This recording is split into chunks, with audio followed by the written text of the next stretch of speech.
ಓಂ ಶಾಂತಿ. ಇಂದಿನ ಪರಮಾತ್ಮನ ಮಹಾವಾಕ್ಯ ಮುರುಳಿ ದಿನಾಂಕ 23/1/2025. ಬಾಪ್ತಾದ ಮಧುಬನ. ಮಧುರ ಮಕ್ಕಳೇ, ಮುಖ್ಯವಾದ 2 ಮಾತನ್ನು ಎಲ್ಲರಿಗೂ ತಿಳಿಸಬೇಕು. 1ನೇ ಮಾತಾಗಿದೆ, ಒಬ್ಬ ಪರಮಾತ್ಮ ತಂದೆಯನ್ನು ನೆನಪು ಮಾಡಿ. ಮತ್ತು 2ನೇ ಮಾತಾಗಿದೆ, 84 ಜನ್ಮದ ಬಗ್ಗೆ ಅರ್ಥ ಮಾಡಿಕೊಳ್ಳಿ.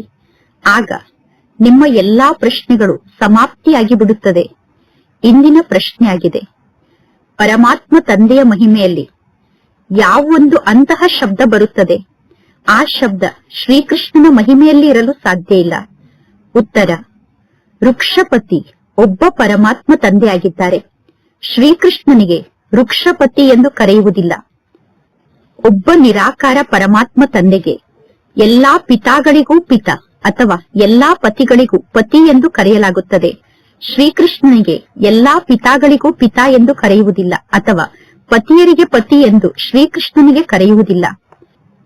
ಪರಮಾತ್ಮ ಶಿವತಂದೆಯ ಮಹಿಮೆಯೇ ಬೇರೆಯಾಗಿದೆ, ಶ್ರೀಕೃಷ್ಣನ ಮಹಿಮೆಯೇ ಬೇರೆಯಾಗಿದೆ. ಅಂದರೆ ಇಬ್ಬರ ಮಹಿಮೆ ಬೇರೆಯಾಗಿದೆ ಅನ್ನುವ ಮಾತನ್ನು ನೀವೀಗ ಸ್ಪಷ್ಟಪಡಿಸಬೇಕು. ಇನ್ನೊಂದು ಪ್ರಶ್ನೆ, ಮಕ್ಕಳಾದ ನೀವು ಹಳ್ಳಿಗೆ ಹೋಗಿ ಯಾವ ಡಂಗುರವನ್ನು ಸಾರಬೇಕು? ಉತ್ತರ, ಮನುಷ್ಯರಿಂದ ದೇವತೆ ಆಗುವುದು ಹೇಗೆ, ನರಕದ ನಿವಾಸಿಗಳಿಂದ ಸ್ವರ್ಗದ ನಿವಾಸಿಯಾಗುವುದು ಹೇಗೆ ಅನ್ನುವ ಮಾತನ್ನು ಇಲ್ಲಿ ಬಂದು ತಿಳಿದುಕೊಳ್ಳಿ ಅನ್ನುವ ಡಂಗುರವನ್ನು ನೀವು ಹಳ್ಳಿಯಲ್ಲೂ ಸಾರಬೇಕು. ಸ್ಥಾಪನೆ ಮತ್ತು ವಿನಾಶ ಹೇಗೆ ನಡೆಯುತ್ತದೆ ಅನ್ನುವ ಮಾತನ್ನು ಇಲ್ಲಿ ಬಂದು ತಿಳಿದುಕೊಳ್ಳಿ ಅನ್ನುವ ಡಂಗುರವನ್ನು ಎಲ್ಲಾ ಕಡೆ ಸಾರಬೇಕು. ಇಂದಿನ ಗೀತೆಯಾಗಿದೆ, ನೀವೇ ಮಾತಾ ಆಗಿದ್ದೀರಾ, ನೀವೇ ಪಿತ ಆಗಿದ್ದೀರಾ. ಓಂ ಶಾಂತಿ. ಈ ಹಾಡಿನ ಅಂತ್ಯದಲ್ಲಿ ನೀವೇ ನೌಕೆ ಆಗಿದ್ದೀರಾ, ನೀವೇ ಅಂಬಿಗ ಆಗಿದ್ದೀರಾ ಅನ್ನುವ ಲೈನ್ ಇದೆ. ಈ ಲೈನ್ ತಪ್ಪಾಗಿದೆ. ಹೇಗೆ ಪರಮಾತ್ಮ ತಂದೆಗೆ ನೀವೇ ಪೂಜ್ಯ, ನೀವೇ ಪೂಜಾರಿ ಎಂದು ಹೇಳುತ್ತಾರೆ, ಹೇಗೆ ನೀವೇ ಪೂಜ್ಯ, ನೀವೇ ಪೂಜಾರಿ ಅನ್ನುವುದು ತಪ್ಪಾಗಿದೆಯೋ, ಅದೇ ರೀತಿ ನೀವೇ ನೌಕೆ, ನೀವೇ ಅಂಬಿಗ ಎಂದು ಹೇಳುವುದೂ ಕೂಡ ತಪ್ಪಾಗಿದೆ. ಯಾರಲ್ಲಿ ಜ್ಞಾನದ ಹೊಳಪಿದೆಯೋ ಅವರು ತಕ್ಷಣ ಇಂತಹ ಗೀತೆಯನ್ನು ನಿಲ್ಲಿಸಿ ಬಿಡುತ್ತಾರೆ. ಅಂದರೆ ಇಂತಹ ಗೀತೆಯನ್ನು ಕೇಳದೆ ಗೀತೆಯನ್ನು ಸ್ಟಾಪ್ ಮಾಡುತ್ತಾರೆ. ಏಕೆಂದರೆ ಈ ಗೀತೆಯಲ್ಲಿ ಪರಮಾತ್ಮ ತಂದೆಯ ನಿಂದನೆ ನಡೆಯುತ್ತದೆ. ಈ ಗೀತೆಯ ಮೂಲಕ ತಂದೆಗೆ ನಿಂದನೆ ಆಗುತ್ತದೆ. ಈಗ ಮಕ್ಕಳಾದ ನಿಮಗೆ ಜ್ಞಾನ ಪ್ರಾಪ್ತಿಯಾಗಿದೆ. ಅನ್ಯ ಮನುಷ್ಯರಿಗೆ ಈ ಜ್ಞಾನ ಗೊತ್ತಿಲ್ಲ, ಅನ್ಯ ಮನುಷ್ಯರಿಗೆ ಈ ಜ್ಞಾನ ಪ್ರಾಪ್ತಿಯಾಗಿಲ್ಲ. ಈಗ ನಿಮಗೆ ಇಲ್ಲಿ ಜ್ಞಾನ ಪ್ರಾಪ್ತಿಯಾಗುತ್ತಿದೆ. ಪುನಃ ಎಲ್ಲೂ ಈ ಜ್ಞಾನ ಪ್ರಾಪ್ತಿಯಾಗುವುದಿಲ್ಲ. ಪುರುಷೋತ್ತಮರನ್ನಾಗಿ ಮಾಡುವುದಕ್ಕೋಸ್ಕರ ಗೀತೆಯ ಭಗವಂತನ ಮೂಲಕ ಜ್ಞಾನ ಪ್ರಾಪ್ತಿಯಾಗುತ್ತದೆ ಎಂದು ಎಲ್ಲರಿಗೂ ಗೊತ್ತಿದೆ. ಆದರೆ ಯಾವಾಗ ಜ್ಞಾನ ಪ್ರಾಪ್ತಿಯಾಗುತ್ತದೆ, ಹೇಗೆ ಜ್ಞಾನ ಪ್ರಾಪ್ತಿಯಾಗುತ್ತದೆ ಅನ್ನುವುದನ್ನು ಎಲ್ಲರೂ ಮರೆತು ಬಿಟ್ಟಿದ್ದಾರೆ. ಗೀತೆ ಧರ್ಮ ಸ್ಥಾಪನೆಯ ಶಾಸ್ತ್ರ ಆಗಿದೆ. ಅಂದರೆ ಗೀತೆಯ ಮೂಲಕ ಧರ್ಮ ಸ್ಥಾಪನೆ ಆಗುತ್ತದೆ. ಬೇರೆ ಯಾವ ಶಾಸ್ತ್ರವು ಧರ್ಮ ಸ್ಥಾಪನೆಗೋಸ್ಕರ ನಿರ್ಮಾಣ ಆಗುವುದಿಲ್ಲ. ಭಾರತದಲ್ಲೇ ಶಾಸ್ತ್ರ ಅನ್ನುವ ಶಬ್ದವನ್ನು ಉಪಯೋಗ ಮಾಡುತ್ತಾರೆ. ಸರ್ವ ಶಾಸ್ತ್ರಗಳಿಗೂ ಶಿರೋಮಣಿ ಭಗವದ್ಗೀತೆಯಾಗಿದೆ. ಇನ್ನು ಉಳಿದ ಎಲ್ಲಾ ಧರ್ಮಗಳು ನಂತರ ಬರುವಂತಹ ಧರ್ಮ ಆಗಿದೆ. ನಂತರ ಬರುವಂತಹ ಧರ್ಮಕ್ಕೆ ಶಿರೋಮಣಿ ಎಂದು ಕರೆಯುವುದಿಲ್ಲ. ಮಕ್ಕಳಿಗೆ ಗೊತ್ತಿದೆ, ವೃಕ್ಷಪತಿ ಒಬ್ಬ ಪರಮಾತ್ಮ ತಂದೆಯಾಗಿದ್ದಾರೆ. ಪರಮಾತ್ಮ ತಂದೆ ನಮಗೆ ತಂದೆಯಾಗಿದ್ದಾರೆ. ಪರಮಾತ್ಮ ತಂದೆ ನಮಗೆ ಪತಿಯಾಗಿದ್ದಾರೆ. ಅಂದ ಮೇಲೆ ಪರಮಾತ್ಮ ತಂದೆ ಸರ್ವರಿಗೂ ಪಿತಾ ಕೂಡ ಆಗಿದ್ದಾರೆ. ಪರಮಾತ್ಮ ತಂದೆಗೆ ಪತಿಯರಿಗೆ ಪತಿ ಎಂದು ಕರೆಯಲಾಗುತ್ತದೆ ಮತ್ತು ಪರಮಾತ್ಮ ತಂದೆಗೆ ಪಿತಾಗಳಿಗೆ ಪಿತಾ ಎಂದು ಕರೆಯಲಾಗುತ್ತದೆ. ಪತಿಗಳಿಗೆ ಪತಿ, ಪಿತಾಗಳಿಗೆ ಪಿತಾ ಅನ್ನುವ ಮಹಿಮೆ ಕೇವಲ ಒಬ್ಬ ನಿರಾಕಾರ ಪರಮಾತ್ಮ ತಂದೆಯ ಮಹಿಮೆಯಾಗಿದೆ.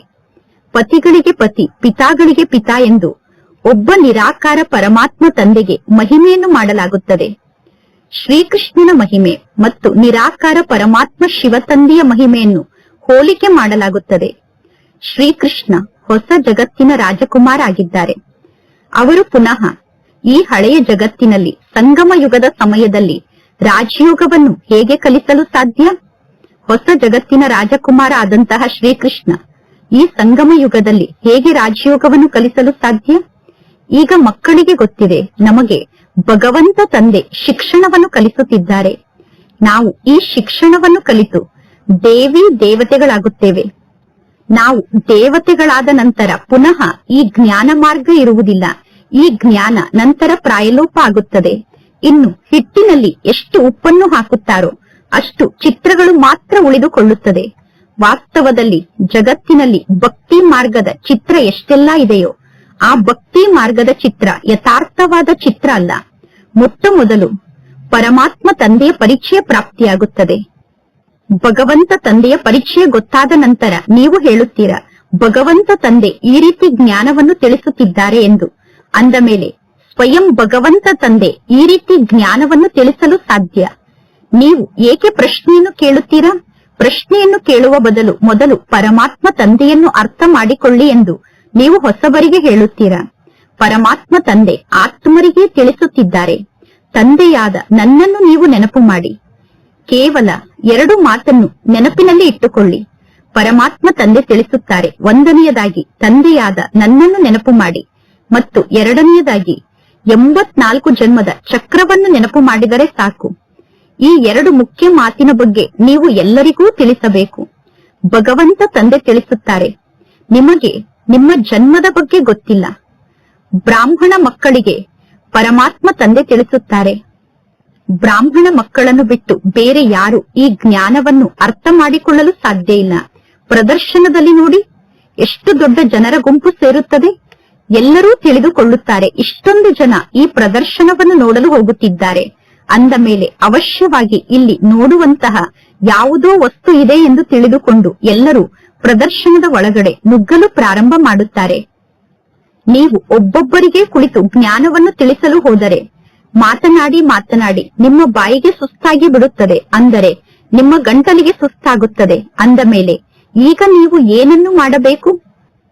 ನಿಮ್ಮ ಚಿತ್ರ ಪ್ರದರ್ಶನ 1 ತಿಂಗಳವರೆಗೂ ನಡೆಯಬೇಕು. 1 ತಿಂಗಳವರೆಗೂ ನೀವು ಚಿತ್ರ ಪ್ರದರ್ಶನವನ್ನು ಹಾಕಬೇಕು. ಆಗ ನೀವು ಯಾರಿಗೆ ಜ್ಞಾನದಲ್ಲಿ ಆಸಕ್ತಿ ಇದೆಯೋ ಅವರಿಗೆ ತಿಳಿಸಬಹುದು, ಇಂದು ಜನರ ಗುಂಪು ಬಹಳಷ್ಟು ಜಾಸ್ತಿ ಇದೆ, ನೀವು ನಾಳೆ ಬನ್ನಿ ಅಥವಾ ನಾಡಿದ್ದು ಬನ್ನಿ, ಆಗ ನಿಮಗೆ ಜ್ಞಾನವನ್ನು ತಿಳಿಸುತ್ತೇವೆ ಎಂದು ಹೇಳಬೇಕು. ಅದರಲ್ಲೂ ಕೂಡ ಯಾರಿಗೆ ಜ್ಞಾನವನ್ನು ಕೇಳಬೇಕು ಅನ್ನುವ ಇಚ್ಛೆ ಇದೆಯೋ ಅಥವಾ ಯಾರು ಮನುಷ್ಯರಿಂದ ದೇವತೆ ಆಗಬೇಕು ಎಂದು ಬಯಸುತ್ತಾರೋ ಅಂತವರಿಗೆ ಜ್ಞಾನವನ್ನು ತಿಳಿಸಬೇಕು. ಕೇವಲ ಒಂದೇ ಒಂದು ಲಕ್ಷ್ಮೀ ನಾರಾಯಣರ ಚಿತ್ರವನ್ನು ನೀವು ತೋರಿಸಬೇಕು ಅಥವಾ ಬ್ಯಾಡ್ಜ್ ಅನ್ನು ತೋರಿಸಿ ಜ್ಞಾನವನ್ನು ತಿಳಿಸಬೇಕು.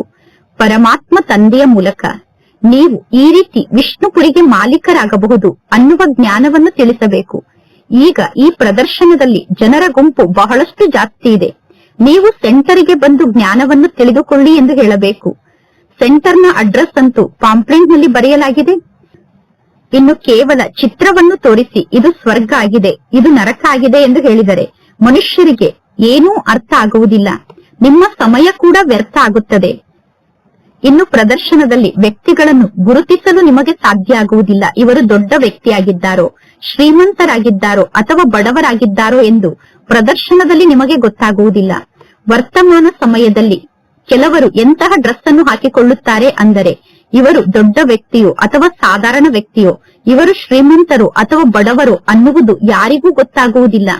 ಮೊಟ್ಟ ಮೊದಲು ಪರಮಾತ್ಮ ತಂದೆಯ ಪರಿಚಯವನ್ನು ನೀಡಬೇಕು. ಪರಮಾತ್ಮ ತಂದೆ ಸ್ವರ್ಗವನ್ನು ಸ್ಥಾಪನೆ ಮಾಡುವಂತಹ ತಂದೆ ಆಗಿದ್ದಾರೆ. ಅಂದ ಮೇಲೆ ಈಗ ನಾವು ಈ ರೀತಿ ದೇವತೆ ಆಗಬೇಕು. ಗುರಿ ಉದ್ದೇಶದ ಚಿತ್ರ ನಮ್ಮ ಸಮ್ಮುಖದಲ್ಲೇ ಇದೆ. ಪರಮಾತ್ಮ ತಂದೆ ತಿಳಿಸುತ್ತಾರೆ, ನಾನು ಸರ್ವಶ್ರೇಷ್ಠ ತಂದೆಯಾಗಿದ್ದೇನೆ. ತಂದೆಯಾದ ನನ್ನನ್ನು ನೀವು ನೆನಪು ಮಾಡಿ, ಇದು ವಶೀಕರಣ ಮಂತ್ರ ಆಗಿದೆ. ಪರಮಾತ್ಮ ತಂದೆ ತಿಳಿಸುತ್ತಾರೆ, ತಂದೆಯಾದ ನನ್ನೊಬ್ಬನನ್ನೇ ನೆನಪು ಮಾಡಿ, ಆಗ ನಿಮ್ಮ ವಿಕರ್ಮ ವಿನಾಶ ಆಗುತ್ತದೆ ಮತ್ತು ನೀವು ವಿಷ್ಣುಪುರಿಗೆ ಹೋಗುತ್ತೀರಾ. ಅವಶ್ಯವಾಗಿ ಇಷ್ಟು ಜ್ಞಾನದ ಮಾತನ್ನು ನೀವು ತಿಳಿಸಲೇಬೇಕು. 8 ದಿನ ಅಥವಾ 10 ದಿನ ಪ್ರದರ್ಶನವನ್ನು ನಡೆಸಬೇಕು. ನೀವು ಹಳ್ಳಿ ಹಳ್ಳಿಗೂ ಹೋಗಿ ಡಂಗುರವನ್ನು ಸಾರಬೇಕು. ಮನುಷ್ಯರಿಂದ ದೇವತೆಗಳಾಗುವುದು ಹೇಗೆ, ನರಕದ ನಿವಾಸಿಗಳಿಂದ ಸ್ವರ್ಗದ ನಿವಾಸಿಗಳಾಗುವುದು ಹೇಗೆ ಅನ್ನುವ ಮಾತನ್ನು ಇಲ್ಲಿಗೆ ಬಂದು ತಿಳಿದುಕೊಳ್ಳಿ ಎಂದು. ಸ್ಥಾಪನೆ ಮತ್ತು ವಿನಾಶ ಹೇಗೆ ನಡೆಯುತ್ತದೆ ಅನ್ನುವುದನ್ನು ಇಲ್ಲಿಗೆ ಬಂದು ತಿಳಿದುಕೊಳ್ಳಿ ಎಂದು ನೀವು ಡಂಗುರವನ್ನು ಸಾರಬೇಕು. ಬಹಳಷ್ಟು ಯುಕ್ತಿಯಂತೂ ಇದೆ, ಯುಕ್ತಿಗಳು ಬಹಳಷ್ಟು ಜಾಸ್ತಿ ಇದೆ. ಈಗ ಮಕ್ಕಳಿಗೆ ಗೊತ್ತಿದೆ, ಸತ್ಯುಗಕ್ಕೂ ಮತ್ತು ಕಲಿಯುಗಕ್ಕೂ ಹಗಲು ರಾತ್ರಿಯಷ್ಟು ಅಂತರ ಇದೆ. ಬ್ರಹ್ಮನ ಹಗಲು ಮತ್ತು ಬ್ರಹ್ಮನ ರಾತ್ರಿ ಎಂದು ಕರೆಯಲಾಗುತ್ತದೆ. ಬ್ರಹ್ಮನ ಹಗಲು ಅಂದರೆ ಅದು ವಿಷ್ಣುವಿಗೂ ಕೂಡ ಹಗಲಾಗಿದೆ. ವಿಷ್ಣುವಿನ ರಾತ್ರಿಯ ಸಮಯ ಅಂದರೆ ಅದು ಬ್ರಹ್ಮನಿಗೂ ಕೂಡ ರಾತ್ರಿಯ ಸಮಯ ಆಗಿದೆ. ಏಕೆಂದರೆ ಬ್ರಹ್ಮ ಮತ್ತು ವಿಷ್ಣು ಇಬ್ಬರೂ ಒಬ್ಬರೇ ಆಗಿದ್ದಾರೆ. ಮಾತಂತೂ ಒಂದೇ ಆಗಿದೆ. ಬ್ರಹ್ಮ ತಂದೆ 84 ಜನ್ಮವನ್ನು ಪಡೆದುಕೊಳ್ಳುತ್ತಾರೆ ಅಂದ ಮೇಲೆ ವಿಷ್ಣು ಕೂಡ 84 ಜನ್ಮವನ್ನು ಪಡೆದುಕೊಳ್ಳುತ್ತಾರೆ. ಕೇವಲ ಈ ಸಂಗಮ ಯುಗದ ಸಣ್ಣ ಜನ್ಮದಲ್ಲಿ ಅಂತರ ಆಗುತ್ತದೆ. ಈ ಎಲ್ಲಾ ಜ್ಞಾನದ ಮಾತನ್ನು ಎಲ್ಲರ ಬುದ್ಧಿಯಲ್ಲೂ ಧಾರಣೆ ಮಾಡಿಸಬೇಕು. ಜ್ಞಾನ ಧಾರಣೆ ಆಗದೇ ಇದ್ದರೆ ನೀವು ಅನ್ಯರಿಗೆ ಹೇಗೆ ಜ್ಞಾನವನ್ನು ತಿಳಿಸಲು ಸಾಧ್ಯ? ಈ ಜ್ಞಾನವನ್ನು ತಿಳಿಸುವುದು ಬಹಳ ಸಹಜ ಆಗಿದೆ. ಕೇವಲ ಲಕ್ಷ್ಮೀನಾರಾಯಣರ ಚಿತ್ರದ ಸಮ್ಮುಖದಲ್ಲಿ ಇಂತಹ ಜ್ಞಾನದ ಮಾತನ್ನು ತಿಳಿಸಬೇಕು. ಪರಮಾತ್ಮ ತಂದೆಯ ಮೂಲಕ ಇಂತಹ ದೇವತಾ ಪದವಿಯನ್ನು ನಾವೀಗ ಪಡೆದುಕೊಳ್ಳಬೇಕು. ನರಕದ ವಿನಾಶ ಸಮ್ಮುಖದಲ್ಲೇ ನಿಂತಿದೆ. ಜಗತ್ತಿನ ಜನ ತಮ್ಮ ಮನುಷ್ಯ ಮತವನ್ನೇ ಅನ್ಯರಿಗೆ ತಿಳಿಸುತ್ತಾರೆ. ಇದು ಈಶ್ವರನ ಮತ ಆಗಿದೆ. ಆತ್ಮರಾದ ನಿಮಗೆ ಈಶ್ವರ ತಂದೆಯ ಮೂಲಕ ಈಗ ಮತ ಪ್ರಾಪ್ತಿಯಾಗಿದೆ. ನಿರಾಕಾರಿ ಆತ್ಮರಿಗೆ ನಿರಾಕಾರ ಪರಮಾತ್ಮ ತಂದೆಯ ಮತ ಪ್ರಾಪ್ತಿಯಾಗುತ್ತದೆ. ಇನ್ನು ಜಗತ್ತಿನಲ್ಲಿರುವಂತಹ ಎಲ್ಲಾ ಪ್ರಕಾರದ ಮತ ಮನುಷ್ಯರ ಮತ ಆಗಿದೆ. ಮನುಷ್ಯರ ಮತಕ್ಕೂ ಪರಮಾತ್ಮ ತಂದೆಯ ಮತಕ್ಕೂ ಹಗಲು ರಾತ್ರಿಯಷ್ಟು ಅಂತರ ಇದೆ. ಪರಮಾತ್ಮ ತಂದೆ ನೀಡುವಂತಹ ಮತವನ್ನು ಯಾವ ಸನ್ಯಾಸಿಗಳಾಗಲಿ ಯಾವ ಸಾಧುಗಳಾಗಲಿ ನೀಡಲು ಸಾಧ್ಯ ಇಲ್ಲ. ಈಶ್ವರಿಯ ಮತ ಒಮ್ಮೆ ಮಾತ್ರ ನಮಗೆ ಪ್ರಾಪ್ತಿಯಾಗುತ್ತದೆ. ಯಾವಾಗ ಈಶ್ವರ ತಂದೆ ಬರುತ್ತಾರೋ ಆಗ ನಾವು ಈಶ್ವರ ತಂದೆಯ ಮತದಂತೆ ನಡೆದು ಈ ರೀತಿ ದೇವತೆಗಳಾಗುತ್ತೇವೆ. ದೇವಿ ದೇವತಾ ಧರ್ಮವನ್ನು ಸ್ಥಾಪನೆ ಮಾಡುವುದಕ್ಕೋಸ್ಕರ ಪರಮಾತ್ಮ ತಂದೆ ಬರುತ್ತಾರೆ. ಈ ಎಲ್ಲಾ ಜ್ಞಾನದ ಮಾತನ್ನು ನೀವು ಧಾರಣೆ ಮಾಡಿಕೊಳ್ಳಬೇಕು. ಸಮಯಕ್ಕೆ ಸರಿಯಾಗಿ ಈ ಜ್ಞಾನ ಕೆಲಸಕ್ಕೆ ಬರಬೇಕು. ಸಮಯಕ್ಕೆ ಸರಿಯಾಗಿ ಜ್ಞಾನದ ಮಾತು ಕೆಲಸಕ್ಕೆ ಬರಬೇಕು ಅಂದರೆ ಎಲ್ಲಾ ಜ್ಞಾನದ ಮಾತನ್ನು ಧಾರಣೆ ಮಾಡಿಕೊಳ್ಳಬೇಕು. ಮುಖ್ಯವಾದ ಜ್ಞಾನದ ಮಾತನ್ನು ನೀವು ಸ್ವಲ್ಪ ತಿಳಿಸಿದರೂ ಸಾಕು. ಕೇವಲ ಲಕ್ಷ್ಮೀನಾರಾಯಣರ ಚಿತ್ರದ ಬಗ್ಗೆ ನೀವು ಜ್ಞಾನವನ್ನು ತಿಳಿಸಿದರೂ ಸಾಕು. ಏಕೆಂದರೆ ಲಕ್ಷ್ಮೀನಾರಾಯಣರ ಚಿತ್ರ ನಮ್ಮ ಗುರಿ ಉದ್ದೇಶದ ಚಿತ್ರ ಆಗಿದೆ. ಭಗವಂತ ತಂದೆ ಈ ಹೊಸ ಜಗತ್ತನ್ನು ರಚನೆ ಮಾಡುವಂತಹ ತಂದೆ ಆಗಿದ್ದಾರೆ. ಪರಮಾತ್ಮ ತಂದೆ ಹೊಸ ಜಗತ್ತನ್ನು ರಚನೆ ಮಾಡಿದ್ದಾರೆ. ಭಗವಂತ ತಂದೆ ಪುರುಷೋತ್ತಮ ಸಂಗಮ ಯುಗದಲ್ಲೇ ಈ ಲಕ್ಷ್ಮೀನಾರಾಯಣರ ಆತ್ಮಕ್ಕೆ ಇಂತಹ ಶಿಕ್ಷಣವನ್ನು ಕಲಿಸಿದ್ದಾರೆ. ಈ ಪುರುಷೋತ್ತಮ ಯುಗದ ಬಗ್ಗೆ ಯಾರಿಗೂ ಗೊತ್ತಿಲ್ಲ. ಅಂದ ಮೇಲೆ ಮಕ್ಕಳಾದ ನೀವು ಈ ಎಲ್ಲಾ ಜ್ಞಾನದ ಮಾತನ್ನು ಕೇಳಿ ಎಷ್ಟೊಂದು ಖುಷಿಯಲ್ಲಿರಬೇಕು. ಈಗ ಮಕ್ಕಳಿಗೆ ಈ ಎಲ್ಲಾ ಜ್ಞಾನದ ಮಾತನ್ನು ಕೇಳಿ ಎಷ್ಟೊಂದು ಖುಷಿಯಾಗಬೇಕು. ಜ್ಞಾನವನ್ನು ಕೇಳಿ ಪುನಃ ಅನ್ಯರಿಗೆ ಜ್ಞಾನವನ್ನು ತಿಳಿಸಿದಾಗ ಖುಷಿಯ ಅನುಭವ ಆಗುತ್ತದೆ. ಸೇವೆಯನ್ನು ಮಾಡುವಂತಹ ಮಕ್ಕಳಿಗೆ ಬ್ರಾಹ್ಮಣರು ಎಂದು ಕರೆಯಲಾಗುತ್ತದೆ. ಪರಮಾತ್ಮ ತಂದೆ ತಿಳಿಸುತ್ತಾರೆ, ನಿಮ್ಮ ಪಕ್ಕದಲ್ಲಿ ಸತ್ಯವಾದ ಗೀತೆ ಇದೆ. ಬ್ರಾಹ್ಮಣರಲ್ಲೂ ಕೂಡ ನಂಬರ್ ವಾರ್ ಬ್ರಾಹ್ಮಣರು ಇರುತ್ತಾರೆ. ಕೆಲವು ಬ್ರಾಹ್ಮಣರು ಬಹಳಷ್ಟು ಪ್ರಸಿದ್ಧ ಆಗಿರುತ್ತಾರೆ. ಯಾರು ಬಹಳಷ್ಟು ಪ್ರಸಿದ್ಧ ಬ್ರಾಹ್ಮಣರಾಗಿದ್ದಾರೋ ಅವರು ಬಹಳಷ್ಟು ಸಂಪಾದನೆಯನ್ನು ಮಾಡಿಕೊಳ್ಳುತ್ತಾರೆ. ಇನ್ನು ಕೆಲವು ಬ್ರಾಹ್ಮಣರಿಗೆ ಕಷ್ಟಪಟ್ಟರೆ ಊಟ ಮಾಡಲು ಆಹಾರ ಸಿಗುತ್ತದೆ. ಕೆಲವರಿಗೆ ಕಷ್ಟಪಟ್ಟರೂ ಕೂಡ ಊಟ ಮಾಡಲು ಆಹಾರ ಸಿಗುವುದು ಕಷ್ಟ. ಕೆಲವು ಬ್ರಾಹ್ಮಣರು ಲಕ್ಷಾಧಿಪತಿಗಳಾಗಿರುತ್ತಾರೆ. ಅವರು ಬಹಳ ಖುಷಿಯಿಂದ ಮತ್ತು ನಶೆಯಿಂದ ಹೇಳುತ್ತಾರೆ, ನಾನು ಬ್ರಾಹ್ಮಣ ಕುಲದ ಆತ್ಮ ಆಗಿದ್ದೇನೆ ಎಂದು. ಸತ್ಯವಾದ ಬ್ರಾಹ್ಮಣ ಕುಲದ ಬಗ್ಗೆ ಜಗತ್ತಿನಲ್ಲಿ ಯಾರಿಗೂ ಗೊತ್ತಿಲ್ಲ. ಬ್ರಾಹ್ಮಣರು ಉತ್ತಮರಾಗಿದ್ದಾರೆ ಎಂದು ಎಲ್ಲರೂ ಸ್ವೀಕಾರ ಮಾಡುತ್ತಾರೆ. ಆದ್ದರಿಂದ ಬ್ರಾಹ್ಮಣರಿಗೆ ಊಟವನ್ನು ಮಾಡಿಸುತ್ತಾರೆ. ಬ್ರಾಹ್ಮಣರನ್ನು ಕರೆಸಿ ಅವರಿಗೆ ಊಟವನ್ನು ಮಾಡಿಸುತ್ತಾರೆ. ದೇವತೆಗಳು, ಕ್ಷತ್ರಿಯರು ಅಥವಾ ವೈಶ್ಯರಿಗೆ ಅಥವಾ ಶೂದ್ರ ಧರ್ಮದವರಿಗೆ ಎಂದು ಊಟವನ್ನು ಮಾಡಿಸುವುದಿಲ್ಲ. ಬ್ರಾಹ್ಮಣರಿಗೆ ಊಟವನ್ನು ಮಾಡಿಸುತ್ತಾರೆ. ಆದ್ದರಿಂದ ಪರಮಾತ್ಮ ತಂದೆ ತಿಳಿಸುತ್ತಾರೆ, ಮಕ್ಕಳಾದ ನೀವು ಚೆನ್ನಾಗಿ ಜ್ಞಾನವನ್ನು ತಿಳಿಸಿ. ಬ್ರಾಹ್ಮಣರ ಸಂಘಟನೆ ಕೂಡ ಇರುತ್ತದೆ. ನೀವು ಬ್ರಾಹ್ಮಣರ ಸಂಘಟನೆ ಎಲ್ಲಿದೆ ಎಂದು ಗುರುತಿಸಿ ಆ ಬ್ರಾಹ್ಮಣರ ಸಂಘಟನೆಗೆ ಹೋಗಬೇಕು. ಬ್ರಾಹ್ಮಣರ ಸಂಘಟನೆಯನ್ನು ಚೆಕ್ ಮಾಡಿ ನೀವು ಆ ಸಂಘಟನೆಗೆ ಹೋಗಬೇಕು. ಬ್ರಾಹ್ಮಣರು ಪ್ರಜಾಪಿತ ಬ್ರಹ್ಮನ ಸಂತಾನರೇ ಆಗಿರಬೇಕು ತಾನೆ. ನಾವು ಕೂಡ ಪ್ರಜಾಪಿತ ಬ್ರಹ್ಮನಿಗೆ ಸಂತಾನರಾಗಿದ್ದೇವೆ. ಬ್ರಹ್ಮ ಯಾರಿಗೆ ಮಗ ಆಗಿದ್ದಾರೆ ಅನ್ನುವುದನ್ನು ತಿಳಿಸಬೇಕು. ಎಲ್ಲೆಲ್ಲಿ ಬ್ರಾಹ್ಮಣರ ಸಂಘಟನೆ ನಡೆಯುತ್ತಿದೆ ಅನ್ನುವುದನ್ನು ನೀವು ಚೆಕ್ ಮಾಡಬೇಕು. ನೀವೀಗ ಅನೇಕರ ಕಲ್ಯಾಣವನ್ನು ಮಾಡಬಹುದು. ವಾನಪ್ರಸ್ಥ ಸ್ತ್ರೀಯರ ಸಭೆ ಕೂಡ ನಡೆಯುತ್ತದೆ. ಬ್ರಹ್ಮ ತಂದೆಗೆ ಈ ಎಲ್ಲಾ ಮಾತಿನ ಸಮಾಚಾರವನ್ನು ಯಾರೂ ತಿಳಿಸುವುದಿಲ್ಲ. ನಾವು ಯಾವ ಯಾವ ಸ್ಥಾನಕ್ಕೆ ಹೋಗಿ ಸೇವೆಯನ್ನು ಮಾಡಿದೆವು ಎಂದು ಎಲ್ಲಾ ಮಕ್ಕಳು ಬ್ರಹ್ಮ ತಂದೆಗೆ ಸಮಾಚಾರವನ್ನು ತಿಳಿಸುವುದಿಲ್ಲ. ಜಗತ್ತಿನ ತುಂಬಾ ಕಾಡೇ ಬೆಳೆದಿದೆ, ಅಂದರೆ ಎಲ್ಲಾ ಕಡೆ ಕಾಡೇ ಇದೆ.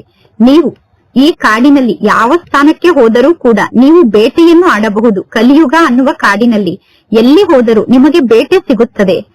ಎಲ್ಲಿಗೆ ಹೋದರೂ ಕೂಡ ನೀವು ಪ್ರಜೆಗಳನ್ನು ತಯಾರು ಮಾಡಿಕೊಂಡು ಬರುತ್ತೀರಾ ಮತ್ತು ರಾಜರನ್ನು ಕೂಡ ನೀವು ತಯಾರು ಮಾಡಬಹುದು. ಸೇವೆಯಂತೂ ಬಹಳಷ್ಟು ಜಾಸ್ತಿ ಇದೆ. ಸಂಜೆ 5 ಗಂಟೆಗೆ ನಿಮ್ಮ ಉದ್ಯೋಗದಿಂದ ನಿಮಗೆ ರಜೆ ಸಿಗುತ್ತದೆ. ನೀವು ಲೀಸ್ಟ್ ಅನ್ನು ಮಾಡಿಕೊಳ್ಳಬೇಕು. ಈ ದಿನ ಇಂತಿಂತಹ ಸ್ಥಾನಕ್ಕೆ ಹೋಗಿ ಸೇವೆಯನ್ನು ಮಾಡಬೇಕು ಎಂದು ಲೀಸ್ಟ್ ಅನ್ನು ಮಾಡಿಕೊಳ್ಳಿ. ಪರಮಾತ್ಮ ತಂದೆ ಸೇವೆಯನ್ನು ಮಾಡುವುದಕ್ಕೋಸ್ಕರ ಮಕ್ಕಳಿಗೆ ಬಹಳಷ್ಟು ಯುಕ್ತಿಯನ್ನು ತಿಳಿಸುತ್ತಾರೆ.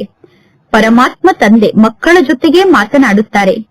ನಾನು ಆತ್ಮ ಆಗಿದ್ದೇನೆ ಅನ್ನುವ ಪಕ್ಕಾ ನಿಶ್ಚಯ ಮಕ್ಕಳಿಗೆ ಇರಬೇಕು. ಪರಮಾತ್ಮ ತಂದೆ ನಮಗೆ ಜ್ಞಾನವನ್ನು ತಿಳಿಸುತ್ತಿದ್ದಾರೆ. ಪರಮಾತ್ಮ ತಂದೆ ಯಾವ ಜ್ಞಾನವನ್ನು ತಿಳಿಸುತ್ತಿದ್ದಾರೋ ಆ ಜ್ಞಾನವನ್ನು ನಾವು ಧಾರಣೆ ಮಾಡಿಕೊಳ್ಳಬೇಕು. ಹೇಗೆ ಶಾಸ್ತ್ರವನ್ನು ಅಧ್ಯಯನ ಮಾಡುತ್ತಾರೆ, ಶಾಸ್ತ್ರವನ್ನು ಅಧ್ಯಯನ ಮಾಡಿದಂತವರು ಶರೀರವನ್ನು ತ್ಯಾಗ ಮಾಡಿದ ನಂತರ ಆ ಶಾಸ್ತ್ರದ ಸಂಸ್ಕಾರವನ್ನು ಜೊತೆಗೆ ತೆಗೆದುಕೊಂಡು ಹೋಗುತ್ತಾರೆ. ಅಂದ ಮೇಲೆ ಮುಂದಿನ ಜನ್ಮದಲ್ಲೂ ಆ ಶಾಸ್ತ್ರದ ಸಂಸ್ಕಾರ ಪ್ರಕಟ ಆಗುತ್ತದೆ. ಈ ಸಂಸ್ಕಾರವನ್ನು ಈ ಆತ್ಮ ತನ್ನ ಜೊತೆಗೆ ತೆಗೆದುಕೊಂಡು ಬಂದಿದೆ ಎಂದು ಹೇಳಲಾಗುತ್ತದೆ. ಅಂದ ಮೇಲೆ ಯಾರು ಬಹಳಷ್ಟು ಶಾಸ್ತ್ರವನ್ನು ಓದುತ್ತಾರೋ ಅಂತವರಿಗೆ ಶಾಸ್ತ್ರದ ಅಧಿಕಾರ ಉಳ್ಳಂತವರು ಎಂದು ಕರೆಯಲಾಗುತ್ತದೆ. ಶಾಸ್ತ್ರವನ್ನು ಓದಿದಂತವರು ತಮ್ಮನ್ನು ತಾವು ಅಧಿಕಾರಿಗಳು ಎಂದು ತಿಳಿದುಕೊಳ್ಳುವುದಿಲ್ಲ. ಇದು ಆಟ ಆಗಿದೆ.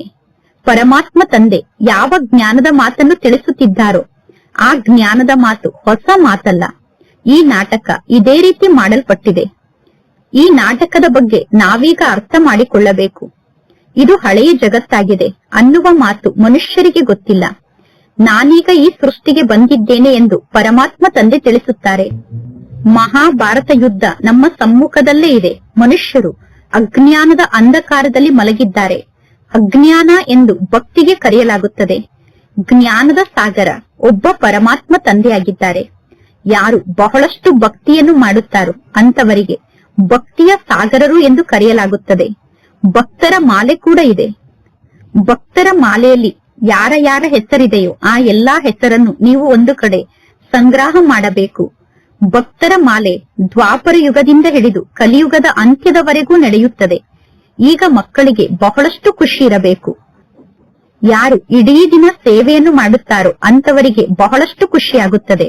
ಪರಮಾತ್ಮ ತಂದೆ ತಿಳಿಸಿದ್ದಾರೆ, ಬಹಳ ದೊಡ್ಡ ಮಾಲೆಯಂತೂ ಇದೆ ತಾನೆ. ಮಾಲೆ ಬಹಳ ದೊಡ್ಡದಾಗಿರುತ್ತದೆ. 1000 ಸಂಖ್ಯೆಯಲ್ಲಿ ಮಾಲೆಯಲ್ಲಿ ಮಣಿಗಳಿರುತ್ತದೆ. ಒಂದು ಕಡೆಯಿಂದ ಒಬ್ಬರು ಮಾಲೆಯನ್ನು ಜಪ ಮಾಡುತ್ತಿದ್ದರೆ ಇನ್ನೊಂದು ಕಡೆಯಿಂದ ಇನ್ನೊಬ್ಬರು ಮಾಲೆಯನ್ನು ಜಪ ಮಾಡುತ್ತಿರುತ್ತಾರೆ. ಇಷ್ಟು ದೊಡ್ಡ ಮಾಲೆಯನ್ನು ನಿರ್ಮಾಣ ಮಾಡಲಾಗಿದೆ ಅಂದ ಮೇಲೆ ಈ ಮಾಲೆಯ ನಿರ್ಮಾಣದಲ್ಲೂ ಏನೋ ರಹಸ್ಯ ಇರಬೇಕು ತಾನೆ. ಬಾಯಿಂದ ರಾಮ ರಾಮ ಎಂದು ಹೇಳುತ್ತಿರುತ್ತಾರೆ ಮತ್ತು ಮಾಲೆಯನ್ನು ಜಪ ಮಾಡುತ್ತಿರುತ್ತಾರೆ. ಈಗ ನೀವು ಅಂತಹ ಭಕ್ತರನ್ನು ಕೇಳಬೇಕು. ಯಾರನ್ನು ರಾಮ ರಾಮ ಎಂದು ಕರೆದು ಯಾರನ್ನು ನೀವು ನೆನಪು ಮಾಡುತ್ತಿದ್ದೀರಾ? ನೀವು ಯಾವುದಾದರೂ ಸತ್ಸಂಗಕ್ಕೆ ಹೋಗಿ ಜನರ ಮಧ್ಯದಲ್ಲಿ ಮಿಕ್ಸ್ ಆಗಿ ಕುಳಿತುಕೊಳ್ಳಬಹುದು. ಹನುಮಂತನ ಉದಾಹರಣೆ ಇದೆ ತಾನೆ. ಎಲ್ಲಿ ಸತ್ಸಂಗ ನಡೆಯುತ್ತಿತ್ತೋ ಅಲ್ಲಿ ಚಪ್ಪಲನ್ನು ಬಿಡುವ ಸ್ಥಾನದಲ್ಲಿ ಹನುಮಂತ ಹೋಗಿ ಕುಳಿತುಕೊಳ್ಳುತ್ತಿದ್ದರು ಎಂದು ಹೇಳುತ್ತಾರೆ. ಈಗ ನೀವು ಸತ್ಸಂಗದ ಅವಕಾಶವನ್ನು ತೆಗೆದುಕೊಳ್ಳಬೇಕು. ಹನುಮಂತನಂತೆ ನೀವೀಗ ಅವಕಾಶವನ್ನು ತೆಗೆದುಕೊಳ್ಳಬೇಕು. ಅಂದರೆ ಸತ್ಸಂಗಕ್ಕೆ ಹೋಗಿ ಕುಳಿತುಕೊಳ್ಳಬೇಕು. ಸತ್ಸಂಗದಲ್ಲಿ ನೀವು ಬಹಳಷ್ಟು ಸೇವೆಯನ್ನು ಮಾಡಬಹುದು. ಯಾವಾಗ ನಿಮ್ಮ ಬುದ್ಧಿಯಲ್ಲಿ ಬಹಳಷ್ಟು ಜ್ಞಾನದ ಪಾಯಿಂಟ್ ಇರುತ್ತದೆಯೋ, ಯಾವಾಗ ನೀವು ಜ್ಞಾನದ ನಶೆಯಲ್ಲೇ ಸ್ಥಿತ ಆಗಿರುತ್ತೀರೋ ಆಗ ನಿಮಗೆ ಸೇವೆಯಲ್ಲಿ ಸಫಲತೆ ಸಿಗುತ್ತದೆ. ಸೇವೆಗೋಸ್ಕರ ಅನೇಕ ಯುಕ್ತಿ ಇದೆ.